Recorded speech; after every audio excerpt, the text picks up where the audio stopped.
Mereka punya tiga, satu sama Enzim dibuat oleh kelompok lain jadi sabun. Sekelompok mahasiswa Muhammadiyah Malang UMM yang tengah menjalani program kuliah kerja nyata KKN di Pasuruan memanfaatkan limbah buah menjadi cairan ekoenzim.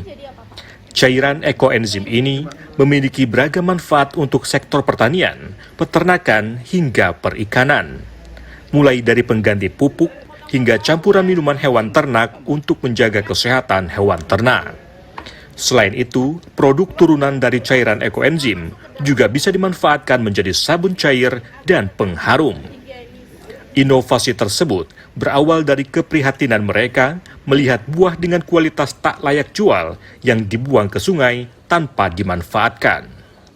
Apabila buah-buahan di sana itu jatuhnya murah, itu sama warga desa itu tidak dijual, namun dibuang ke sungai, dan itu dinamakan dengan buah BS, tidak bisa dijual dan tidak dikonsumsi sama orang warga sana. Lalu dari situ muncullah inisiatif dan inovasi dari kami untuk memanfaatkan buah-buahan yang tidak bisa dijual dan tidak bisa dikonsumsi tersebut menjadi produk ekoenzim. Dosen pembimbing mahasiswa UMM Ruli Inayah Ramadan ditemui Senin 25 Agustus berharap inovasi ini dapat dimanfaatkan oleh masyarakat secara mandiri untuk mengelola sampah agar bernilai ekonomis. Minta kepada mahasiswa untuk melakukan praktikum pendampingan itu dengan harapan masyarakat bisa secara mandiri mengelola sampah yang memiliki nilai ekonomis sehingga mereka bisa menjualnya, gitu kan? Mereka bisa menjualkan, bahkan bisa mengembangkannya menjadi banyak produk. Dan hal ini alhamdulillahnya